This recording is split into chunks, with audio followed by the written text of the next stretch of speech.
Welcome to Oncology Today, management of localized HER2-positive breast cancer. This is medical oncologist Dr. Neil Love. For this program, I met with Dr. Adam Brufsky from the UPMC Hillman Cancer Center in Pittsburgh. To begin, Dr. Brufsky summarized the evolution of the therapeutic landscape for patients with localized HER2-positive breast cancer. I think that, one of the big questions many, many years ago, and this is really from Bernie Fisher, now we're talking 1950s, early 1960s, really, so we're basically 60 years ago. Really, the questions were revolving around surgical issues in breast cancer initially, and I think that the prevailing theory, at least for 80 years, had been the larger surgery you do, the better a woman would do. So these huge, giant, deforming surgeries that were developed by Halsted in the late 1880s and really were the standard of care at many very prominent institutions in the United States. And what Bernie Fisher did, I think his big contribution, was at least in animals found, it didn't really matter how much you took out, that whether you took out a little of the tumor or a lot of the tumor, the risk of metastatic disease in these animal models was the same. And so they really were some of the first real groups in the United States, and they also did it for colon cancer as well, to develop large randomized clinical trials answering very straightforward, simple questions. Does a larger surgery, does a mastectomy, with a lymph node dissection, is that better than a mastectomy in preventing distant recurrence? Is a lumpectomy with radiation the same as a mastectomy? And they found obviously that it was.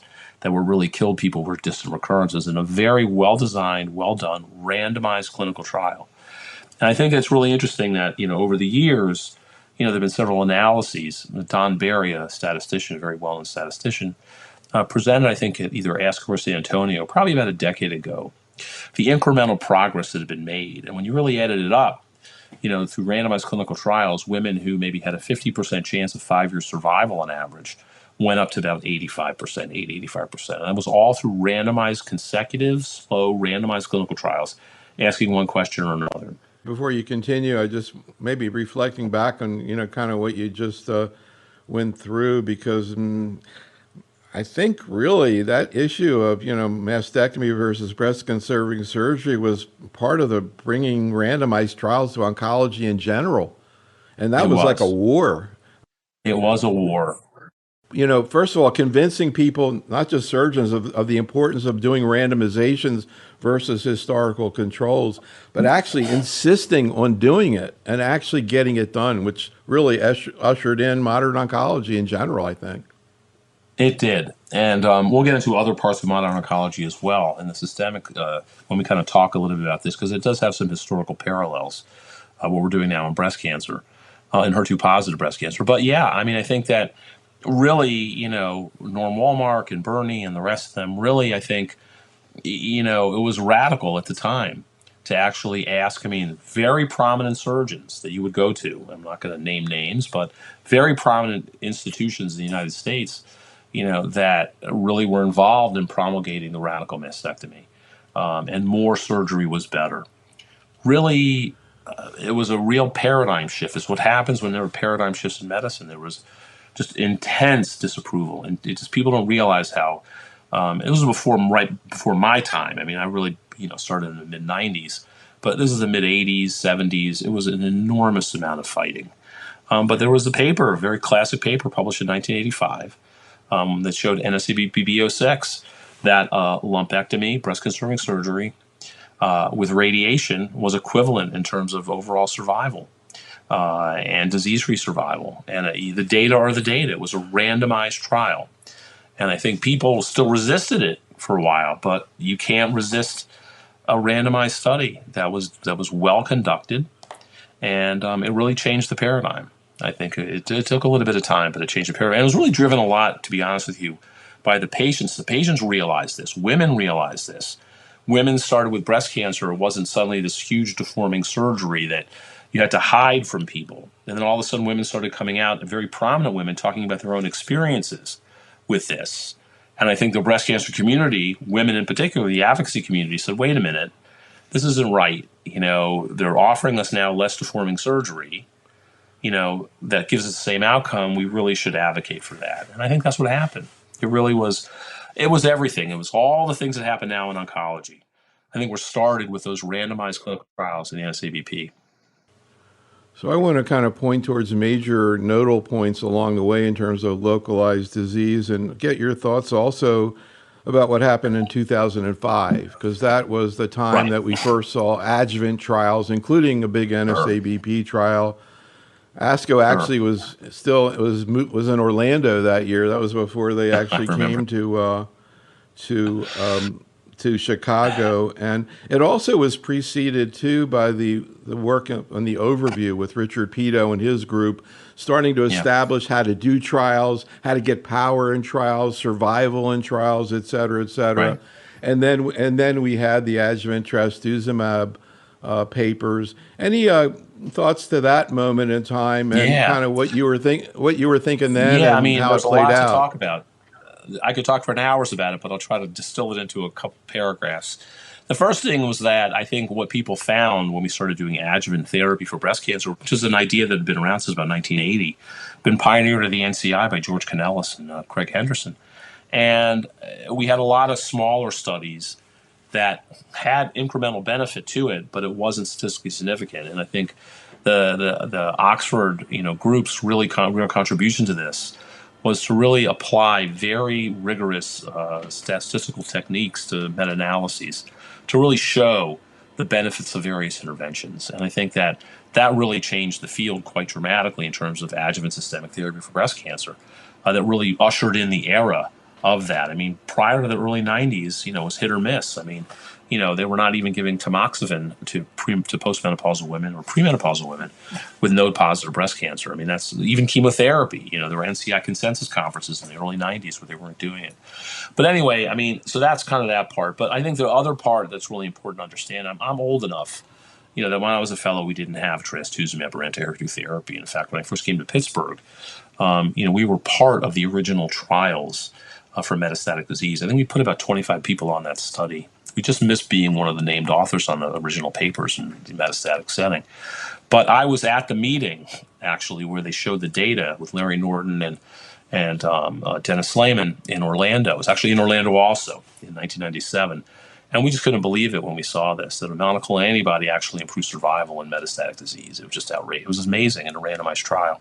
And I think people, we really had women, young women, who would come in particular, with HER2 positive disease. They'd blow through everything on standard chemotherapy. They'd die within a month or 2 or 3 months of finishing their adjuvant therapy. And all of a sudden they were living years and years. And I think the natural next question, obviously, was to do these in adjuvant studies. And Edith Perez and the NCCTG and Bernie Fisher and Norm Walmark and Harry Baer and the rest of them and Terry Mamounis and Chuck Geyer at the NSABP said, listen, we're going to try doing this now in the adjuvant setting. And the interesting thing is that they both the NCTG and I think it's NCTG 9831 and the NSABP in I think it was B31 basically didn't have enough power in both trials to really answer the questions they wanted to answer. So the NCI, they went to the NCI and said, let us combine this into one analysis. And the NCI, to their credit, said yes. They said, we'll allow it. The FDA said the same thing because it was a registrational trial. And in fact, we just don't see curves like this. I mean, it was kind of like a rock concert. We all remember this in 2005. And George Sledge led that meeting. And they really talked about NCCG 9831, B31, the combined analysis, showing a clear benefit. I mean, literally, where we'll go down to like at 5 years, 3 to 5 years, maybe 2/3 of the women would be alive without recurrence, distant recurrence. It's now almost 85 to 90%. I mean, it was a 25% difference in that curve. And you knew that the natural history of the disease changed. Everybody knew it then, that it was going to change, that the addition of trastuzumab was going to change the natural history of this disease. And it was just a matter now of refining it. Obviously, the downside of it was when you gave this with anthracyclines at some point, there was a certain risk of heart failure, about 4%. And so therefore we started doing, heart screening, echocardiograms, MUGA scans every 3 months while people were on the drugs, and stopping it if their echocardiogram fell below a certain amount or a certain percentage. And I think, but it really was a dramatic change. And it's really neat to be involved in that sort of thing. We were kind of experiencing it right now, just to give a sort of analogy, when we've now seen trastuzumab deruxtecan. I mean, we're seeing that same huge curve in the metastatic setting difference. It really was dramatic. And I think that you just knew you were part of history, that you knew the natural history of the disease was changed. And in fact, since that time, it has. And we all talk about this when all of us get together at ad boards or meetings or whatever and talk about it. You know, the amount of women who have relapsed disease from early stage breast cancer is just smaller and smaller and smaller. In fact, the vast majority of people now in our clinical trials of first-line therapies, at least in the United States, where adjuvant therapy is widely available with anti-HER2 agents, is most of those patients are de novo now in our trials. And I think that that's just a testament to how good adjuvant therapy for early stage HER2 positive breast cancer is. And it really was a just dramatic change.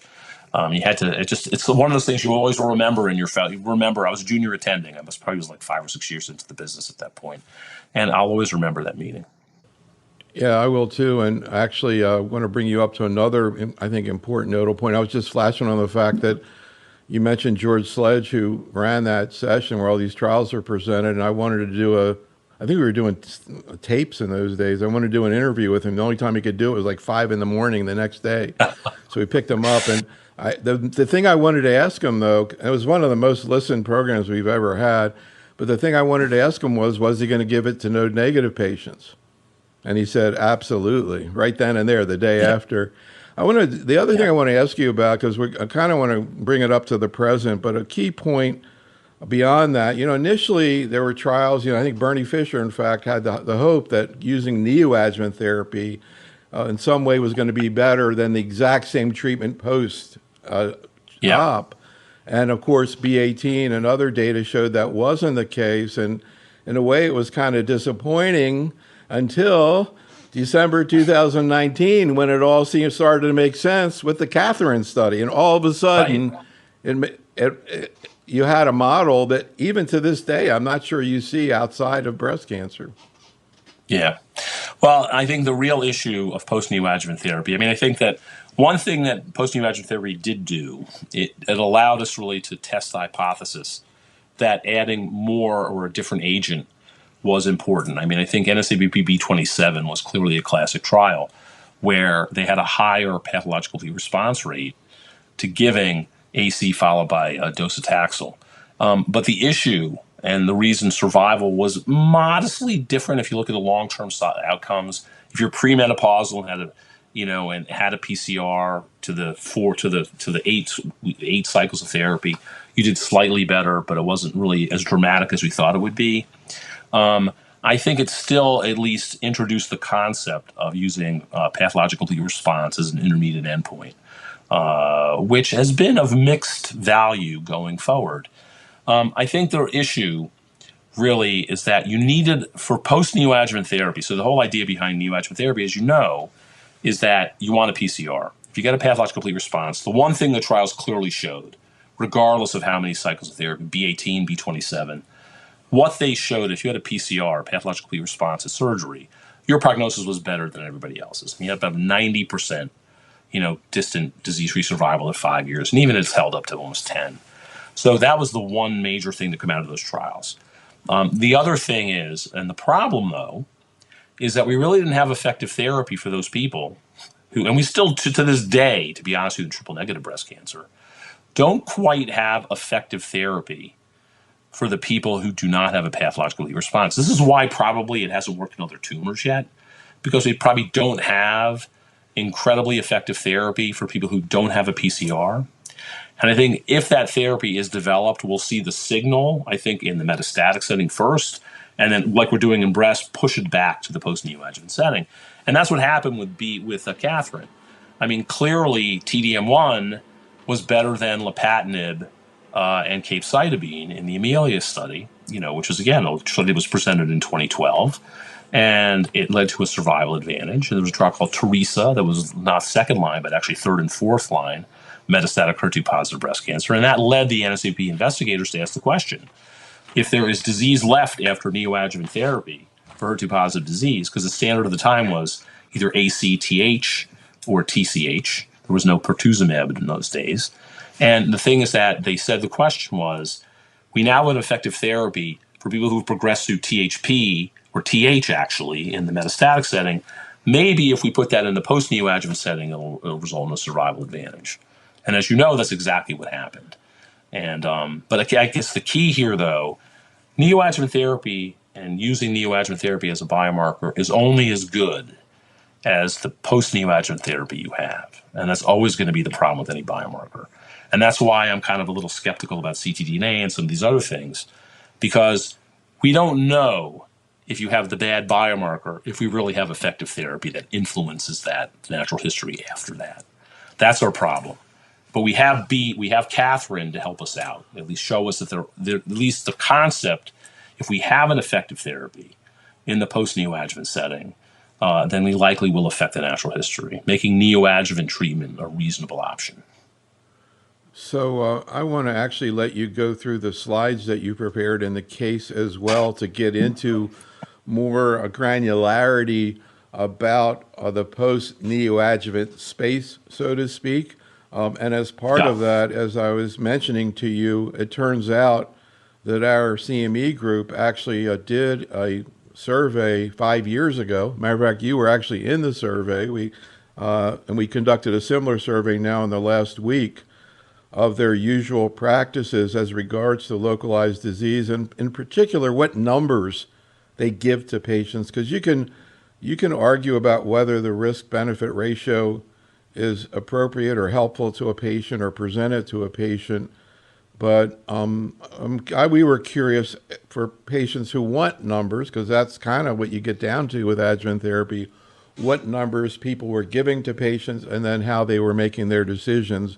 And I'm going to show you just the very top line of the same survey that we just conducted that you took again 5 years later after Catherine came out, but also because there's another post-neoadjuvant strategy we wanted to look at, which is the use of the neratinib.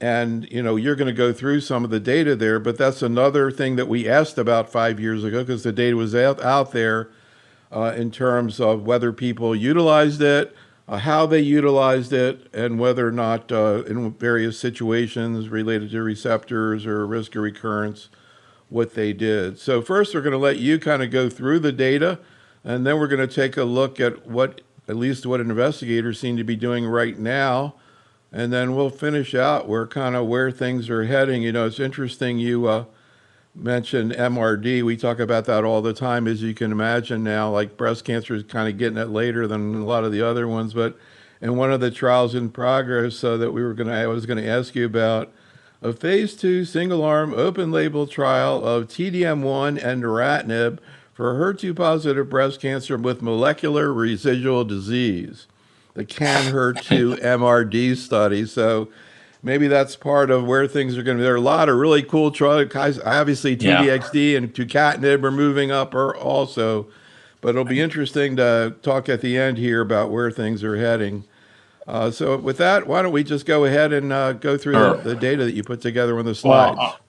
Sure. And so it's kind of as I start through this a minute, I just want to kind of make a few comments, just some general comments. And, a lot of the issue, with trying for us to kind of figure out what is a benefit and what isn't in early stage HER2 positive breast cancer is that the standard therapy works incredibly well, especially if you have neoadjuvant therapy and have a pathologic CR. You have ER negative HER2 positive disease with TCHP, for example, the PCR rate is in the 80s. And if you have a PCR, generally, as we've said, and we're going to show in a few minutes, your 3 to 5 year distant disease-free survival is in the 90%. And so, the issue is trying to add on to that, number one. And number two, a bunch of things happened at the same time. We had antibody-drug conjugates, we had pertuzumab, and we had HER2 TKIs all occurring in different trials. We don't really know deep down how to apply them. Now, I've come up with a little formulation in my own mind about this, and we'll talk about kind of during this and at the end about how I'm kind of looking at this. So with that, this is a typical case in my practice. I see probably something like this a couple times a year, if not more likely than that. It's a 62-year-old woman who had a 4.5 centimeter left-sided breast mass She had 2 to 3 palpable axillary lymph nodes. You do a core biopsy, and she's got an ER positive, fairly strong at 75%, HER2 3+ infiltrating ductal carcinoma. And so I do not use anthracyclines for this. And the TRAIN trial that we're not really going to talk about now shows that anthracyclines really don't add too much to this. They add toxicity, but not much benefit. So I gave her TCHP for 6 cycles, and then she had a mastectomy and axillary dissection. And postoperatively, she had 2 centimeters residual disease, pretty much the same, ER 75%, HER2 3+. She had 2 lymph nodes involved. So we gave her, based on Catherine, TDM1 for 14 doses every 3 weeks, and then an aromatase inhibitor. We give aromatase inhibitors concurrently with TDM1. So, the question is there anything else she can receive? I think, Neil, you had some questions about this before we go on. Yeah, I'm just curious. So this was an actual case you had? Yes. And I'm curious, was this a situation where this woman was interested in numbers, or you discussed risk of recurrence, or was it more sort of global? This is going to help somewhat. It was more global. I mean, I told her that, probably with her kind of cancer, she had a 50% chance of a PCR, and if she did, her survival at 5 years was greater than 90%. I didn't really go into much more detail beyond that. That's kind of how I presented it to her. So at the point at which you got back her post-op report showing pretty significant residual disease, at that point, based on the historical data, what would you have estimated if she had no further therapy, her risk of relapse would have been? I guess that would have been the control somewhere, arm of if she had no further therapy or just trastuzumab alone, based on Catherine, her basically the choice would have been probably in the control arm of Catherine. Globally, it was 77%, but I think now if we're looking at the data, even looking at the data back was originally presented, and now with the follow-up data that was presented in San Antonio, probably we're talking, probably a 5-year distant relapse-free survival, about 65%, 65, 70%. So probably a 25-30% chance of recurrence, distant recurrence, without any further therapy. And from your point of view, what would you expect TDM1 to do to that number of around 30-35%? I would say base roughly double it. I think the hazard ratios was probably 0.6, something like that, if I remember correctly. So, probably bring her up, give her maybe. So if we're talking 30% or maybe 28% or something, give her 14-15% probably. I would say that's where we're going. So we'll bring her into the 80s somewhere. So you're looking still at 20 or 25% risk of recurrence, even with TDM1? No, probably 15-ish.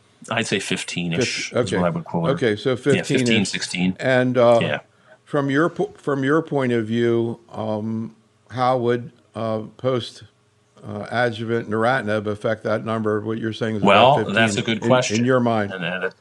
And it depends on the formulation, but in my mind, I think it would give her another couple percent. How many percent, we're not quite sure, maybe 3 or 4%. And again, the reason it's going to do that, and this is my feeling, and we'll talk this as kind of I go through this, is that I think the large antibodies will not get through a non-disrupted blood-brain barrier. And I think what the TKs are really doing in this setting is preventing brain mets as the site of relapse, which is about half of all relapses in Catherine, as I'm going to get to. So the distant relapse number in Catherine was 11% across the entire trial.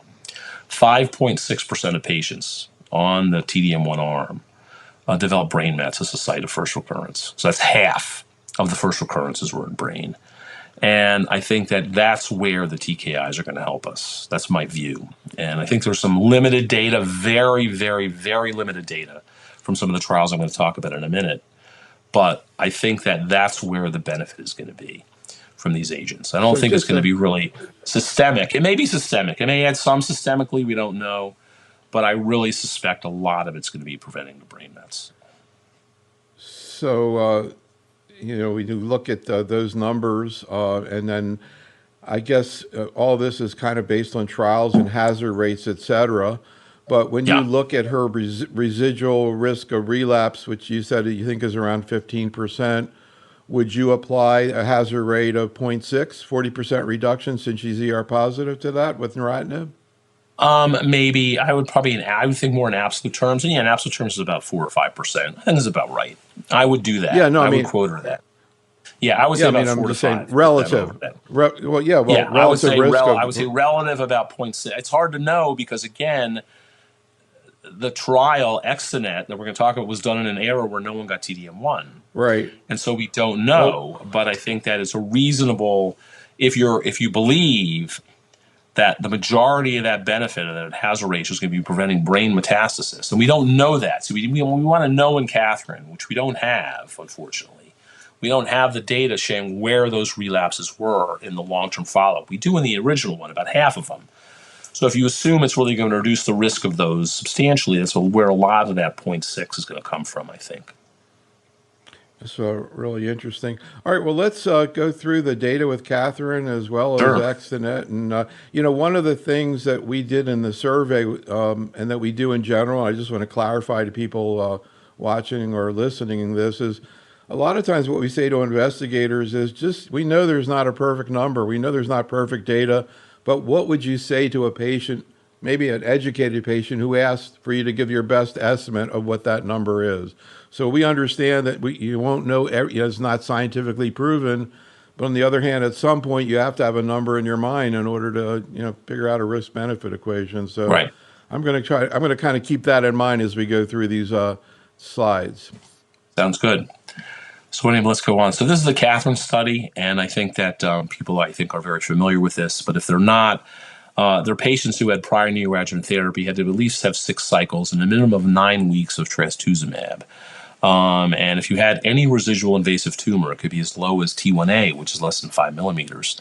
And you had to be randomized within 12 weeks of surgery. And you're randomized 1-to-1 to TDM1 every 3 weeks to complete a year, or trastuzumab as a single agent every 3 weeks to complete a year. This is before, actually, the pertuzumab era. And the primary endpoint was invasive disease-free survival, but they had a bunch of secondary endpoints as well in the study. And this is the primary analysis, as we had talked about at San Antonio. I think it was presented at San Antonio in 2018.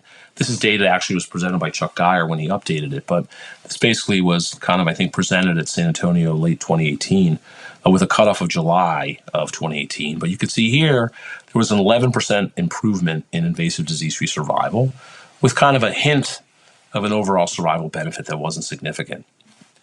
I think the interesting thing is when we stretch this out now to 8.4 years, is the final analysis that was pre-planned and pre-specified. This is going to be the final analysis. It was event-driven. But what you can see here in terms of invasive disease-free survival, the absolute benefit now is 13.7%. And what you can see here, while it was 88% in 3 years, there's still 8% of the patients still relapsed. And the question is, who are these people? I suspect a lot of them are ER positive, HER2 positive. I suspect many of them had brain metastases. Again, we really want to know who these people are.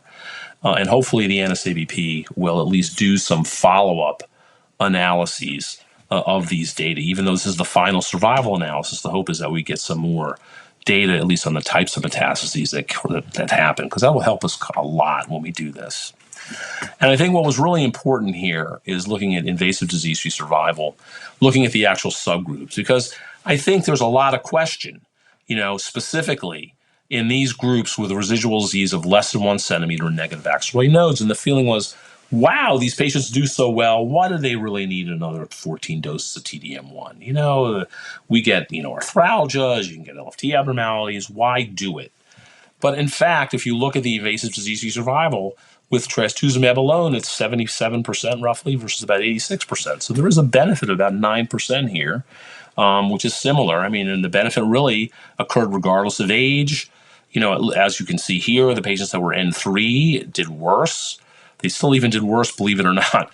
There weren't a lot of patients here, thank goodness, but they still didn't do very well. They still had a 38%, 40% 7-year invasive disease-free survival. N2 disease went from about 50 to about 70%.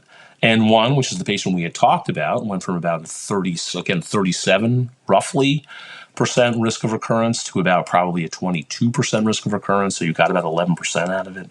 And again, looking at some of the residual disease here, I think that, again, if you had very little residual disease, you still had a benefit in terms of invasive disease-free survival.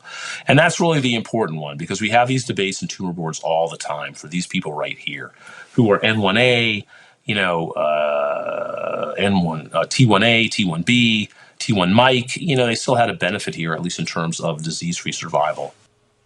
Just kind of curious how you would compare the risks and side effects and tolerability of TDM1 versus trastuzumab, pertuzumab? Because, I mean, we have trial comparing TDM1 to just trastuzumab. You would think it's at least as well tolerated. Why are we hesitant to use it? So if you look at some of the trials, I don't think we're really going to talk about it, but you look at patients who had node negative disease, for example, say T1C node negative disease, there's the ATTEMPT study. So the ATTEMPT study, 0.1 and 0.2 now, there's a new one with shorter amounts of TDM1. With TDM1, about 25% of patients have to come off study, and the people who are randomized to TDM1 because of arthralgias. And I think the incidence of LFT abnormalities, grade 3, I think is in the middle single digits. So it's not a totally benign therapy. We tend to think it is because in the metastatic disease, people are willing to tolerate a lot more. But in the adjuvant setting, I was really surprised by that discontinuation rate. It was mostly arthralgias, actually. And there was some fatigue, but it's mostly arthralgias as a discontinuation rate. So it's not a benign therapy, as benign as we'd like it to be. It's benign compared to some of the other therapies we give, but it still does have side effects. And so that's why it is important to kind of think that through. Have you had patients with clinically significant arthralgias on TDM1? Yes, I've had to take people off. Maybe not to the Really? 25% in the trial. Oh, yeah. I've had to take a number of people off. I mean, I'll tell you, probably in my practice, 1 in 8, 1 in 10, something like that have to come off. Yeah. But the interesting thing is, but remember, just we're going to talk about a trial that we're not presenting here. But when you look at the ATTEMPT data, what you find is that at an intent to treat analysis, even if you stop it after 6 or 10 cycles, they still do well. The patients do well. That's the kind of rationale behind doing ATTEMPT 2.0, which is really 6 doses of TDM1 instead of 14 to see if they get the same benefit. And I bet you they will, to be honest with you. So that's kind of, you do see it. It is clinically significant. If you see enough patients, you will see it eventually in people. So let me keep going on here then. So this is the overall survival analysis. And so initially there was a small benefit, but you can see you're out at 7 years, which is still dramatic, just telling us how good our therapy is, that 90% of the people are still alive. But there is a benefit, an absolute benefit of almost 5%, 4.7% at 7 years, and a hazard ratio of 0.5. And I think this is enough to suggest long-term that this really does help, even in an era where we can rescue people with very effective therapy for metastatic disease. That, again, this suggests to me that we do have very effective therapy for metastatic disease, but we don't have that effective therapy for metastatic disease to the brain. And this is why I want to know what these people have. What are they dying from? Is it CNS metastasis? Which I think we're finding more and more in metastatic disease, how people die with HER2-positive breast cancer. And so it's really interesting. These are the follow-up questions. Like any really good trial, it always has some really interesting follow-up. And I think that, to me, is going to be a really interesting follow-up question. We try to figure this out. But clearly, TDM1, adding TDM1 after at least a TCH-like regimen, I think is a benefit. And again, looking at the survival data, survival is much better, believe it or not, even though these people have a lot of relapses. Even the patients with N3 disease, half of them are still alive at 8 years later. N2 disease, we're quoting an overall survival, not a disease-free survival, of 87. So it goes to about 13% chance of death, even with N2 disease, which is a fairly dramatic disease.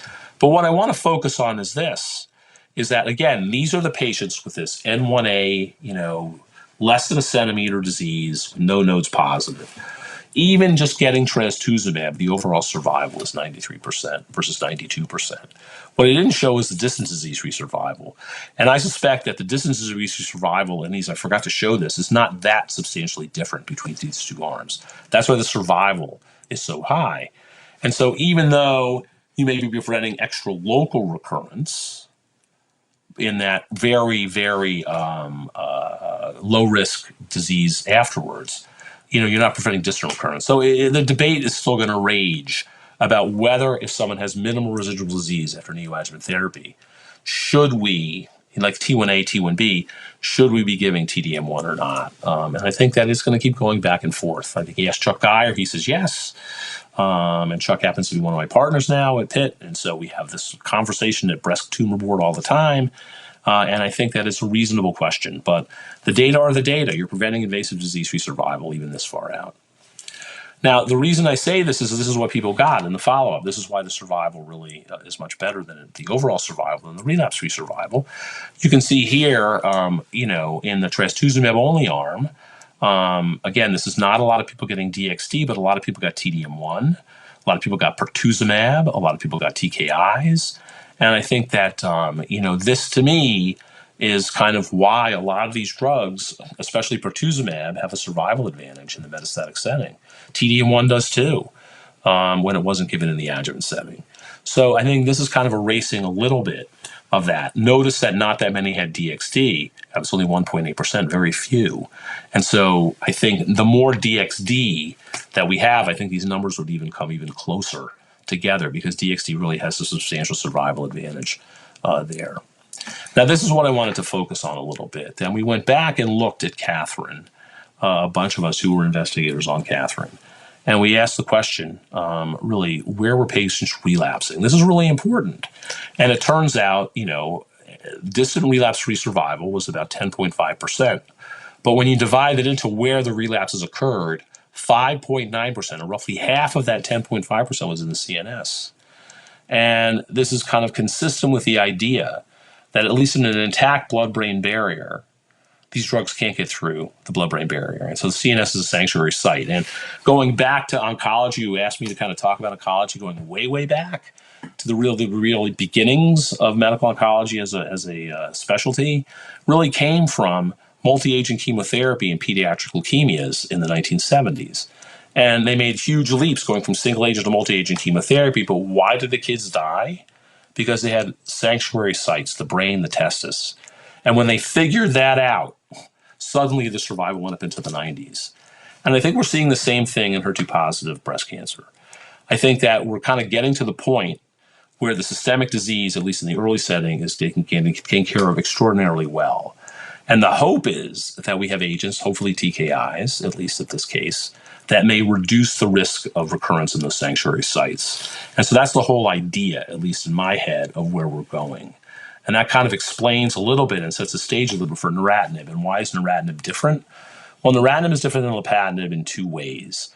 So neratinib has a little bit more of TKIs that it binds to. It binds to HER4. Both lapatinib and neratinib do HER2 and HER1. But more importantly, neratinib is irreversible, where lapatinib is not. So once neratinib sticks to the molecule, until the molecule is degraded, it stays there. Where lapatinib, there's some pharmacokinetic issues that if you stop dosing it, it suddenly pops off the receptor because the levels go down. And as a result, it's not as effective. And so, Extenet was a very interesting trial. And one of the first things they did, which I think was really cool, the original Extenet trial basically was patients who had been on HER2-positive early-stage breast cancer. They had prior trastuzumab and chemo, and they could have residual disease or not. They could be ER positive or not. At least 1 year after completing their adjuvant trastuzumab, so basically 2 years after the start of chemotherapy, they were given neratinib or placebo. And so initially, and it was really dramatic, they reconsented as many patients as they could and tried to get 5-year follow-up data, which I think was cool. And they actually got some overall survival data as well on this. And Arlene Chan actually published this finally. But what initially happened is that they showed that at least, again, these are patients who did not have pertuzumab, did not have TDM1, but at 5 years there was an improvement in invasive disease-free survival of about 2.5%, which was modest, but consistent, I think, say, with the difference of anastrozole versus tamoxifen in ER-positive disease. So I think that was kind of interesting. When they looked at hormone receptor status, most of the benefits seemed to be, at least in the adjuvant setting, or the post-neoadjuvant setting in the hormone receptor positive subgroup. You can see here it's about a 7% benefit, 6-7% benefit, where there was no benefit in the hormone receptor negative. And I think the reason a lot of us feel that this is that most of the relapse in ER-negative HER2-positive disease occurs within the first year or two, right? By 3 years, I tell patients, if you have ER-negative HER2-positive disease and you don't recur within the first 3.5 years, you're probably not going to recur. And so therefore, I think this is just a trial design issue. We kind of argue whether there's really crosstalk with ER and HER2. I think the more logical is that most of the patients were going to relapse in the HER2 hormone receptor negative population relapsed already by the time this trial had started. But what you can see here now is that, this is in the intent to treat overall population. There was no difference in overall survival, even though there was a 2.5% improvement in invasive disease-free survival. And this actually disappointed when this data was finally published. This was presented. It was published by Frankie Holmes in the European Journal of Cancer last year. A lot of people said, okay, well, that's it for neratinib. There's no benefit in the overall survival. All we're doing is preventing recurrences, but I guess we're rescuing them another way. And I guess that's one way of looking at it. But to be honest with you, I think when we really start to look at subgroups, and I know, people very well-known and people that I really like in my business, said this is data dredging. Nonetheless, I think we have to go with whatever data we have to try to make clinical decisions. And when you look at the patients who were hormone receptor positive and really had only 1 year from the last trastuzumab, but do not have a PCR. So these are patients that are higher than normal risk. They didn't have a PCR after their neoadjuvant chemotherapy. And you can see here in this subset, which is probably about 10-15% of the total group, that there was an absolute benefit in terms of invasive disease-free survival, which was substantial, 77% versus 85%, almost as much as TDM1, to be honest with you, in that particular subgroup. If you look at the patients that are hormone receptor positive, if you go back to Catherine data, it's the same delta, roughly, of about 7-8% in terms of invasive disease-free survival with the TKI. Again, looking at this data, when you look at overall survival, you can really see a substantial benefit here. Again, this is exploratory post-hoc analysis of this trial with 300 patients with 150 in every arm. And, you see this 8-year improvement of about 10% in these patients, a very specific subgroup, who did not have a PCR post-neoadjuvant chemotherapy, that hormone receptor positive disease. And I think, again, there's something there. And what I've always asked everybody is, who are these people? Where do they relapse? And my guess is potentially in the CNS, and I have a little bit of data to show for that. And that's this. You're really kind of pushing your data as far as you can. You really have to take it with a grain of salt, because you're really kind of looking in subgroups and subgroups and subgroups. But when you looked at all of the patients who had hormone receptor positive disease and less than 1 year after completing their adjuvant trastuzumab, you can see here they're clearly numerically, and you can't really have statistics on this because it's a post-hoc analysis, but numerically, half of the patients had relapse in the CNS versus those that got placebo. And it was the same in ER positive, ER negative. Even the patients who had a PCR, believe it or not, there were still 3 relapses in the CNS in the patients that had a PCR, whereas, again, 2 versus 10. Clearly, these are numbers. They're suggestive, and we're going to get to real trials of it in a few minutes. But these are suggestive of some benefit in the CNS, which is what we all thought. Yeah, I was kind of flashing back on what you were saying about hormone receptor positive and negative. And so if the issue really is that, I guess what you're saying is potentially it could be effective in people with ER negative, HER2 positive disease, but you need to give it earlier. By the time, if you wait. So, because it was interesting, that trial that I was just telling you about with using MRD and all, they start the neratinib midway through TDM1. They don't wait to the end, which is kind of along the lines of what you just said. Does that make sense? Right. It does completely. You got to start it earlier. Well, I mean, you could, I think there's a tucatinib plus TDM1 trial. We're going to talk about that. That's Compass RD. That starts right at the beginning. But again, that starts at the beginning. It's TDM1, Compass RD, you have residual disease. You could be ER negative, ER positive, residual disease. You get TDM1 with or without tucatinib. That is absolutely correct. And that's going to answer this question once and for all in a randomized trial. The hints that we have here from Extenet. Can you imagine the number of people over the years that I've asked about the ER positive thing? Probably, I'm sure, including you. And it certainly could be my memory, but I swear I do not remember anybody bringing up the issue of early relapse. And it makes total sense. I did. I definitely did. I mean, because there was this whole theory floating around of the hormone crosstalk. It's all this hormonal crosstalk stuff. And now people don't believe that anymore? Oh, that's interesting. No, they do. They do. We don't know. There's no right answer. I mean, I'm giving the trivial answer. I mean, hopefully it's a more elegant answer that there really is crosstalk. But the trivial answer is everybody relapses in the ER negative disease. We'll know Compass RD. The nice thing is Compass RD is going to answer the question. that if we have those ER negative patients that get neratinib or tucatinib in this case immediately, we'll know almost immediately. Yeah. Just out of curiosity, I know I'm sort of, talking about stuff you're going to talk later, but I can't help. I'm interested. Any Sure. reason to think the CNS activity of neratinib would be different or better than tucatinib? No, I think that it turns out when you look at the binding affinity of both the IC50 of both, it's the same. Actually, what the real problem is that neratinib is a little bit more promiscuous for HER1, and there's a lot of HER1 in the colon, and that's why you get diarrhea. And really, I view tucatinib as neratinib without the diarrhea. That's the best way I can say it. Both of them clearly are better than lapatinib in terms of their IC50 in animals. And so, and in humans, in animals, you can tell the effective dose in cell culture, and you can achieve those doses, both neratinib and tucatinib. So, clearly, I think that's probably the biggest difference between the two, if I had to take a guess. Anyway, and the trial was designed a little bit differently. The HER2 trial was designed. I think the way that NALA, which we're talking about the metastatic trials, should have been designed, but it wasn't because, again, NALA was designed in 2012. We didn't even know about any of this other stuff back then, so it's not a surprise. Anyway, so this patient starts on neratinib 240, and we give her loperamide and cholesterol, a bile acid binder, because one of the theories was that, it's very similar to bile acid diarrhea, so this cholesterol was used with some success in the control trial. We're going to talk about it in a minute. I start people simultaneously on an anastrozole. Actually, I start the anastrozole during the TDM1 part. But she has 8 loose stools per day, and 8 loose stools means grade 3 diarrhea. Just for those fellows that are listening to this, 2 to 7 is grade 2. Anything over 7 is grade 3. And we give her loperamide, max around loperamide was, I think, 4 or 6 pills a day. And so what do you do in this patient? That's really the question. And so we go back and look. And so this is interesting. This is data actually I think this is actually from Extenet, if I'm not mistaken.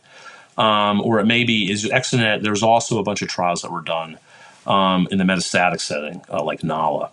And initially, people didn't really realize the amount of diarrhea that neratinib caused from the HER1 binding of it. And so loperamide prophylaxis was not initially required. And because it wasn't, the incidence of grade 3 diarrhea was very, very high, about 20 or 30%. I think that when people started intensive loperamide, they altered, for example, the NALA, the metastatic trial, to add loperamide that was cut in roughly half the incidence of grade 3 diarrhea, but still was 17, 18%. It was still high. There wasn't really QT prolongation. I wasn't worried about that. The really big one here with neratinib is the diarrhea. I mean, sure, there's theoretical interstitial lung disease, there really wasn't a lot of cardiac AEs at all. It really was the diarrhea was the big problem. And that's how it got the bad rep, I think, amongst clinical oncologists. As I've always said, I think a doc will look at a clinical trial and try something new based on all the clinical trial data or what they've heard at ASCO or San Antonio Review. But in the first couple patients, if patients are miserable, the doc is turned off against that drug. It takes a lot to get them to go back to that drug. I say this to people all the time. And I think that's probably why neratinib got such a bad rep, because the diarrhea without prophylaxis was very severe. I mean, you're talking 20, 30% grade 3 diarrhea, which is 8 stools a day. That people are just pretty miserable on that. And so, a lot of us kind of were thinking about this about 8 or 9 years ago. And I think that this was the design of the control trial, which basically was taking neratinib and trying a variety of strategies. The first one was a bunch of prophylactic strategies, basically using continuous loperamide, adding budesonide. Obviously, everybody get loperamide PRN, but either loperamide up front, budesonide, which is an oral steroid used in inflammatory bowel disease, cholesterol, a bile acid binder, with continuous loperamide or cholesterol by itself. And then finally, I think the most important to me parts of this, and the ones that turned out to be probably the right way to do this, they use 2 different dose escalation strategies instead to try to get people kind of tachyphylaxed to the diarrhea in the colon. And I think this was a really nice idea. It really was approaching the biggest side effect of this. And again, this is the dose escalation that was done. I think people eventually settled on. I'm going to show you the data in a minute. It was 120 for the first week, 160 for the next week, and then 240 starting at week 2. I kind of go a little slower than this in my practice. I tend to do this for like a week and this for 2 weeks. And everybody has their own kind of difference on it. But the bottom line is to slowly escalate it over a period of a couple weeks before you get to the total dose. And again, looking at this, what you can see, I think the incidence of grade 3 diarrhea, with both of these dose escalation strategies here, you can see here the incidence went down to 13%.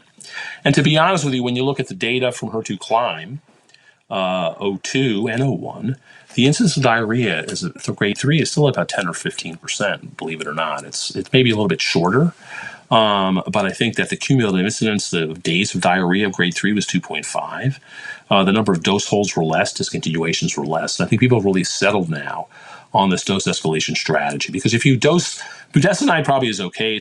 Cholesterol is an interesting drug. If you give too much of it, you end up getting constipation, and then the patient's all messed up. So it's not an easy drug to really dose in this setting. So I really think the dose escalation strategy probably is the best way to do this. I think most people have settled on. And again, looking at the strategies, you can see most of them worked, but generally, really within that first month is where you get all of the diarrhea, especially, if you use paramide by itself. But you can see here, the discontinuation rate really went from about almost 17, 20%, down to about 3% of patients discontinued. And almost no one discontinued once they got through the first month. And the rule of thumb I always tell people is that about 90% of people you'll be able to get through neratinib using this strategy. 10%, no matter what you do, are going to have to come off. And I think, to be honest with you, if you're using tucatinib, when we finally look at the data from Compass RD, I suspect we're going to see the same thing. But we'll see. We'll see. You don't know until you actually do the trial. And this just shows you, again, the treatment duration. That these are the amount of months that people could be on it. And again, with this dose escalation 1 and 2 strategy in particular, you can see most people got the full almost 11, 12 months without discontinuing. Others did too. But again, some didn't. About a quarter of patients, you can see here, the quarter of patients with all these other strategies of this dose escalation 1 strategy really tended to, you can see here, budesonide, maybe they did it, but cholesterol, loperamide, or the other dose escalation strategy, most people actually, about a quarter of people had to stop based on this strategy. So back to the study, based on all this data, the neratinib was discontinued, and she was given PRN, loperamide, and cholesterol. PRN all that was discontinued, and her stools went back to a grade 1 within about a week or 2. And then we started her on a gradual dose escalation from 160 to 240, about 3 to 4 weeks, and she was able to do it. She had 2 to 3 stools today, which was more, but it was tolerable. She was willing to keep doing it. You'll have patients who have 5 or 6, and they say, listen, Dr. Brufsky, I don't want to do this anymore. And I said, okay, we tried, and that's it. And she completed the 12 months of neratinib. So I think the lesson here really is that there does appear to be a benefit in subgroups, I think. Again, there's subgroup analysis. This is all hinting. We all have is hinting right now. You can't really, you got to take that with a grain of salt. But I think the diarrhea, which is the biggest problem with this drug, can be controlled with the dose escalation strategy. And talking to my colleagues around the country, locally and nationally, I think most people have agreed that with the dose escalation, neratinib is tolerable when you have to use it, but it just has that bad rep, so no one wants to use it at all. So now let's talk about tucatinib. So, tucatinib really was designed basically as a pure HER2 TKI. It didn't have any EGFR, HER1 activity, TKI activity. And so, the incidence of diarrhea in theory was much less, and it was a much more tolerable drug. And we'll get into kind of some issues with tucatinib in a minute. But the bottom line is this is HER2 Climb 02, which is similar to HER2 Climb 01, but we'll talk about 02 for a minute because that's what was just presented at San Antonio. These are patients basically who had progressed on a taxane-containing regimen in the metastatic setting. And they could have had progressive brain mets at the same time, active brain mets. And they were given TDM1 with or without tucatinib. This is building on HER2 Climb 01, which is the same trial with trastuzumab, capecitabine with or without tucatinib. And just to show you the trial, a modest benefit, of about 2 months, nothing to really write home about. I think that's number one. But in the patients with brain mets, also a hazard ratio of 0.64. But again, a modest benefit. It really was, a lot less than I think we were going to see, suggesting that TDM1 is not a bad drug as a second-line therapy. But this is, I think, the most important part of this, is that the reason that this was done, and just to say here that about 15 to 20% of the patients had LFT abnormalities and had to have the drugs at least reduced or discontinued. I think the discontinuation rate was probably about 3 or 4%, maybe 5% of the combo. And this is the problem with tucatinib, is that it does have drug-drug interactions that neratinib does not. And it's a little bit harder to give. We have patients who are on a ton of other therapies, and it can be hard to know what those interact. I mean, obviously, we're lucky in that when we enter it in the computer, it'll spit out if there's a drug interaction or not, but sometimes it doesn't. And it just makes it a little bit harder to dose. I mean, for example, we can't combine it with paclitaxel. It was tried in the neoadjuvant setting, couldn't do it. There was LFT abnormalities, and they had to stop that arm, I think, of VI-SPY in the neoadjuvant setting. So, tucatinib is a tough drug to combine with drugs. For example, I'll give you another example. There's a trial called, I think, Destiny 7 or something like that, where we're combining tucatinib with DXD, and I think the GI toxicity tends to be a little tough. So we'll get back to that in a minute. But the reason I presented that data is for this, and to get back to the early stage setting.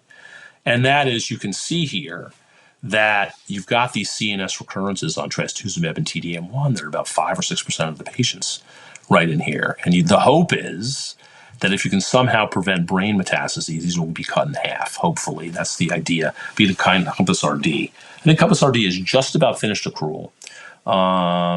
It's patients with HER2 positive disease could be peer positive or negative, and they get T-DM1 and tucatinib from day one, the minute they start their T-DM1, which is probably tried after the radiation. They get tucatinib if they need radiation, or tucatinib and placebo. It's a great trial. I really, really am excited by these results because I think all of us suspect, that because tucatinib gets into the CNS, is going to probably lower this risk of CNS recurrence. So let's talk about another case here. This is a 51-year-old woman, has a large left-sided breast mass, about 6.5 centimeters, the palpable axillary node. You do a biopsy. It's ER positive, 40% PR, 10% HER2/3+. Again, we give her TCHP times 6. She has a mastectomy, in this case because she has a lot of disease and just didn't really want to worry about that in a cell node biopsy. And she's got a small amount of residual disease, 5 millimeters of disease, still ER/PR positive, HER2/3+, and a cell node that's involved with a micromet. It's not a ton of disease, really not a ton of disease. But, she'd had a completion axillary dissection because at the time the surgeons were not comfortable with just a single node. She's offered radiation therapy and an aromatase inhibitor. And so what else do you do? And so this is somebody that we asked for enrollment on the Compass RD trial. This is a typical patient that be enrolled in Compass RD. Unfortunately, she got randomized to the T-DM1 only arm, although it could be fortunate, we don't know yet. But she got randomized to the T-DM1 only arm. We gave her chest wall RT and started her on an anastrozole and her T-DM1. And the question is to ask yourself, you take her off trial, and do you believe in neratinib enough to take her off study? And the answer really should be no. I think that this is a trial. Although this is somebody potentially who could get benefit from neratinib. We just don't know. And we're in this era where we've got this hints. And again, these are hints of data that suggest benefit to neratinib, but it's not real yet. These are all retrospective analyses. It could be wrong. And I think it still is very reasonable to keep someone on Compass RD. If you have that available, I think it's a reasonable first thing to do. And if they get randomized to the T-DM1 arm, there may or may not be enough evidence, depending on who you talk to switch them to neratinib. I think it's a really tough question. So again, I think that to kind of summarize everything that I've said here, I think at least for now, TCHP is the standard. I think we really have moved away from anthracycline-containing therapy. I think the TRAIN trials, which were comparisons in the neoadjuvant setting of TCHP to ACTHP, show identical 3-year event-free survival with more toxicity, especially cardiac, with the anthracycline. So most of us have really have congealed on TCHP as a standard regimen. I think that we didn't really talk about this, but I think the ATTEMPT trial and APT trials show us that I think for the T1C disease and 0 disease, I think TH or TDM1 by itself are reasonable. Although there's not a lot of TDM1 use, believe it or not. I'm sure you guys have seen that in your polls. Even though we have ATTEMPT 2.0, most people give TH in this setting for a T1C disease, which is really interesting because I think TDM1 is out there. It has good data, but no one seems to use it. I think clearly now the data we've seen from 2013 that post-neoadjuvant TDM1 has clear long-term benefit with residual disease. I think there's no doubt about it. It is the standard of care. I do believe neratinib does have a benefit of a role as extended adjuvant in higher risk HER2 positive, ER positive disease. I think it's a substantial benefit. I think the typical patient who we give We give TDXT2 or TDM1 in the post-neoadjuvant setting. Still has an 11% risk of distant recurrence at 3 years, and it's even more. I mean, it's more like 20% almost at 7 years. And I think that you have something that has at least a clinical basis, even though again we don't have pertuzumab, we don't have TDM1.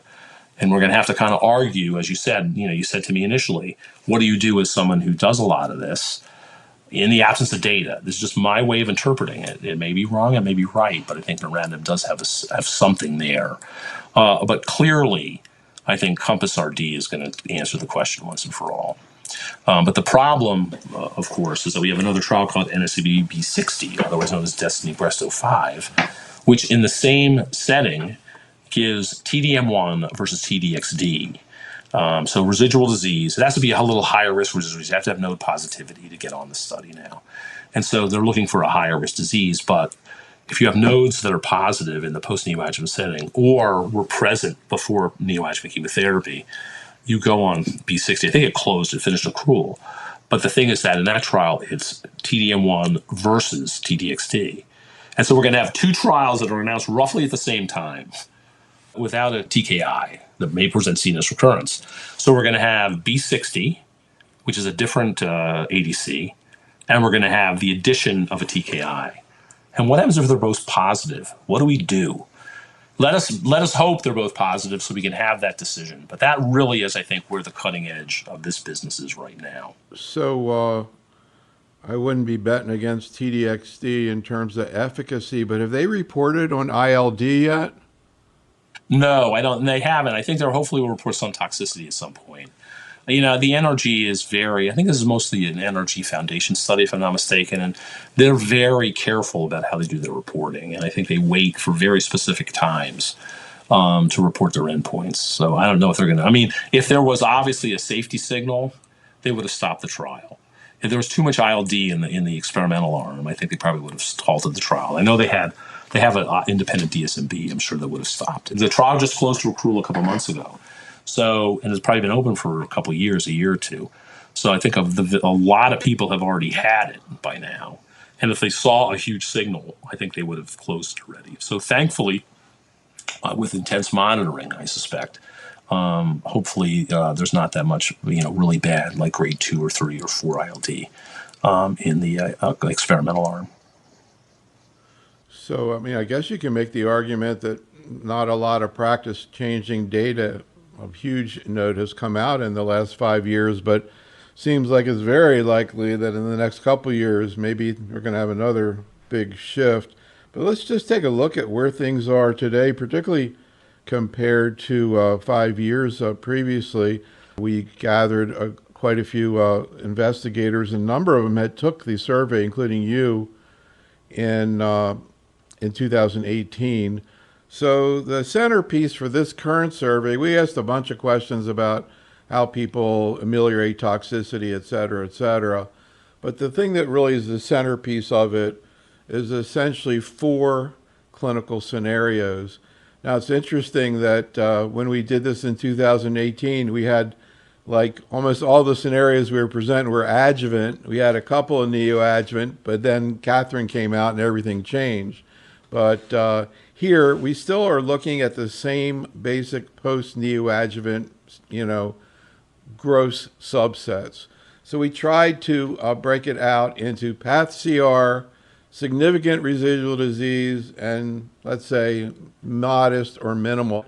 For the minimal one, we said less than 5 millimeters in the breast and 1 microscopically positive node. Would you agree that's along the sort of the lower end of the risk, kind of what you were talking about in terms of the debate there? So first of all, you can see at least at this point, even to deal with your question about whether or not people pull back, at least at this point, it looks like everybody's still sticking to TDM1, even though it's sort of microscopic, and nobody's saying neratinib, obviously probably because it's ER negative. Although interestingly, when we said, what do you think the potential benefit in neratinib, you can see there's like a bunch of docs who said there was a 1 or 2% benefit, but they don't recommend it. Now, if we do the same scenario, microscopic disease, but now make it ER positive, you see a big difference. Now you see neratinib numbers going up, and now about half the people are saying they're going to use neratinib, and a number of the people who say they won't estimated only a 1% benefit, so I can understand that. Somebody said they didn't think there'd be a benefit. I understand that. But you also have people, you have one person saying they think there's a 5% benefit of neratinib, or another one 4%, and yet they don't give it. I really regret not asking the question, would you offer it? Would you bring it up to the patient as a possibility? So, first of all, I would hope and assume they would bring it up as a possibility, but then say, I really don't think you ought to do it. Anyhow, any thoughts about this initial post-neoadjuvant scenario? I'll tell you, I'm impressed by the homogeneity. Everybody agrees on that. And I think, again, Compass RD is going to change everybody. They're going to change because, remember, I believe the ER negative patients got it too late. They'd already relapsed by the time that you got around to it.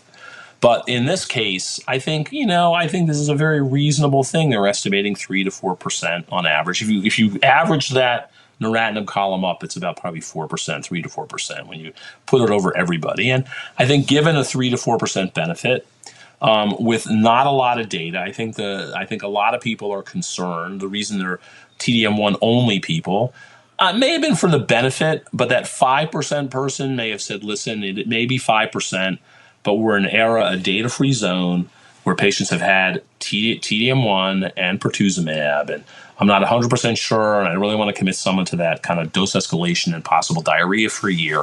I understand that. And I understand it's 50-50. I'm surprised it's 50-50 because when you look nationally at clinical practice, it's much less than that in this scenario. I think, Neil, you may or may not have done surveys of community oncologists, but I have a feeling it's a lot less than that. And, these are amongst breast cancer experts, and I think is about 50-50. So it's interesting. And I think a lot of it may have to be the fear of the diarrhea without doing the dose escalation. But I think you took that away and said, listen, there's really not that much diarrhea if you use dose escalation strategy. I suspect more of those people, the believers that there's a benefit, probably across the board would probably recommend it. Those 3% there's one that was 3%, one that was 4%. I suspect they would have offered it. But, some people believe it may not work.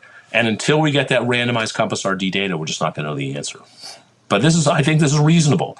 This reflects, I think, current thinking among breast cancer KOL types, about 50-50. I would say this is about right. Well, one of the things that we're really interested in taking a look at is a bunch of these people took the survey in 2018, and we're curious whether or not now they're offering neratinib for a lower absolute benefit because now they're more comfortable with the drug or using it more often. Yeah. I don't know. We're going to try to take a look at that and compare. And then the other scenario we asked about is PathCR.